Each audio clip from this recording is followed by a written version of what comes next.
Welcome back to Sprague River Homestead. I'm Nikki, and today on your Mailbag Monday, we're talking genotype versus phenotype in rabbits.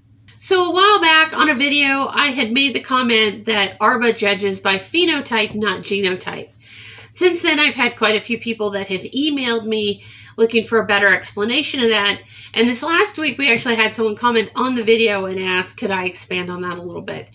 So let me see if I can do that. I've tried to get this into the words that I like a few times now. So let's see if I can actually answer this question. So to start with, what is genotype and what is phenotype? So genotype is the genetic makeup of whatever, a rabbit, a person, whatever it is. This is, everything that makes you you. When we're talking about it in most species, what we're really talking about is the how the alleles interact and what makes a breed a breed. This is where we're looking at recessive genes and dominant genes and all that fun stuff. It's all variants of the alleles. So genotype is something that you really can't see, but you can test breed for, which I'll do a video sometime closer this summer when we can actually get the rabbits out and talk through some of that. But you can test for and kind of determine some of the genes that make up your rabbit. But other than that, you can't see it. It can't be tested for. Nobody in the United States tests rabbits for genetic makeup. I know you can send stuff in on dogs and they'll come back and tell you that your beagle is 1/24th Great Dane or whatever. But there is none of that for rabbits. So phenotype is how that animal actually looks, or person, or plant, or whatever. This is how those genes line up and express themselves. So this is where that old saying, if it walks like a duck and it talks like a duck, it must be a duck. In absence of genetic testing, this is how people determine, what breed it most likely is. You see this in a lot of Facebook groups where people post a picture of a chicken or a cow or a rabbit or whatever and say, anybody know what breed I've got? Well, this is how you're going about that, right? It's based on the phenotype. What characteristics are being expressed in a way that you can physically see them and quantify them? Okay, so after we've got the basics, coming back to the actual question is, what did I mean when I said that? Okay, well, ARBA, the American Rabbit Breeders Association, who does shows in the United States, does not require any proof of breed.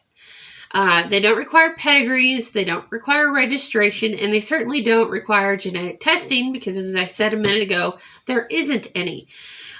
So basically, they judge rabbits based on how they look. So if you take a mutt that looks like, based on the standard, it matches the standard for a New Zealand, you can put it on the table and show it as a New Zealand. There's no proof required that you say it's a New Zealand, then it's a New Zealand. This has become a really big deal with the amount of crossbreeding we have going on. The reason that they don't require anything paperwork-wise, because I know in AKC, a lot of times it has to be a registered dog from registered parents and so on.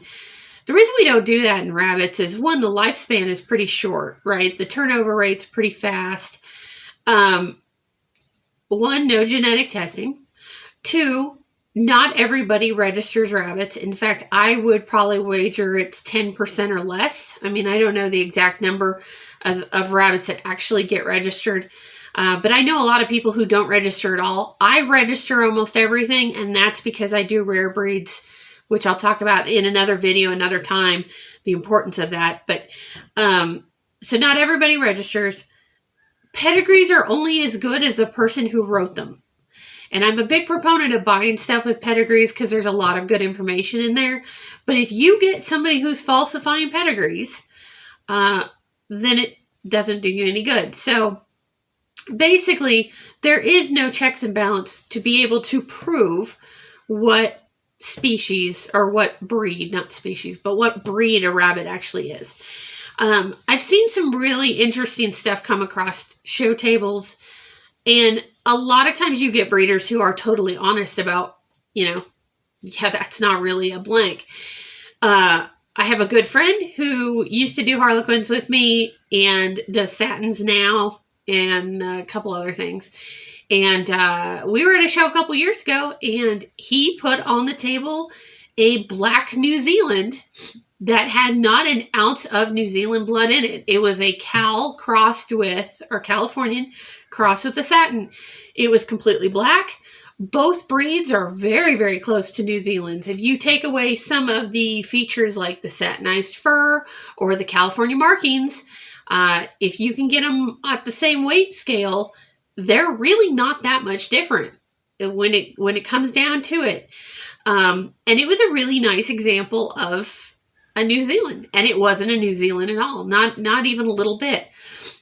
He won Best of Breed in like all shows, and I thought he did a Best in Show or Reserve in Show, and he was showing in youth at the time. So still a lot of animals in there, still a really nice looking rabbit.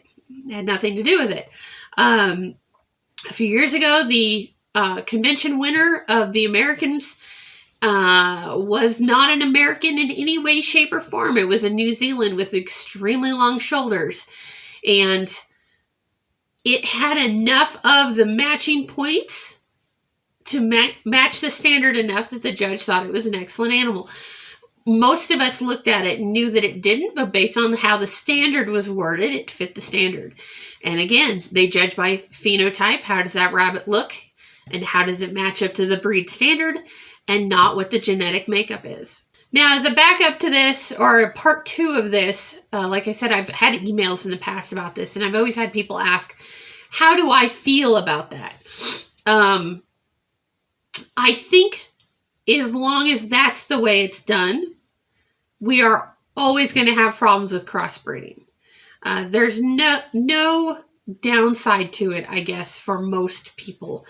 So you get a lot of really funky stuff bred into breeds that messes with what that breed is, right? The mothering characteristics, the growth rates, you might get funky colors, etc., etc., etc. But I also accept that with the way ARBA does things and with the way rabbit lifespan is, there is really no good way to do it any differently. Like if they came out with a genetic breed test tomorrow, I wouldn't do it. It'd be expensive and it wouldn't be worth it for the lifespan of the rabbits. I don't know that they're ever going to come out with a genetic test. That's another thing I've been asked. Do I think they're ever going to come out with a good genetic test for rabbits? I don't think so. You have to remember that we all, every breed, whether it's a Netherland dwarf or a Flemish giant, descend from wild European rabbits. And while some of that goes back really far, like some breeds go back hundreds of years, there's been enough stuff crossed into them over the years that I just don't know overall if you could really get the separation genetically from one breed to another to really be noticeable. You know, like in most of your dogs, they're developed over a really long time and they're very distinct. And even then, if you have a purebred German Shepherd and you go pull a test, every person I know that's ever had their dog genetically tested for breed has never gotten 100% anything. I'm sure something somewhere exists, but there's always going to be another breed in there.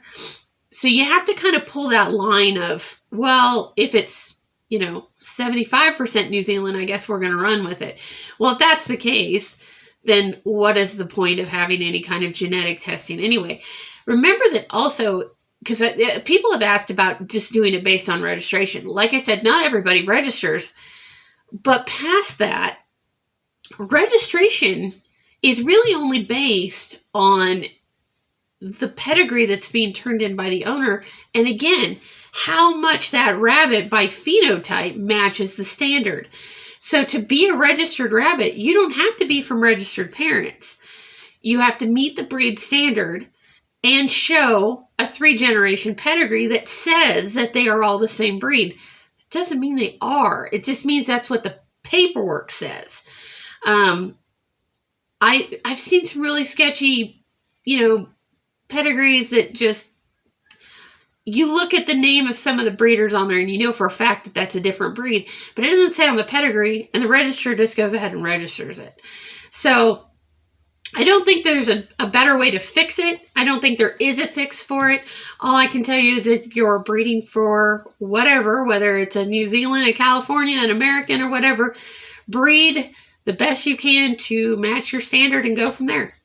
So there you go. That's genotype versus phenotype, what that means, how that applies to us in rabbit showing.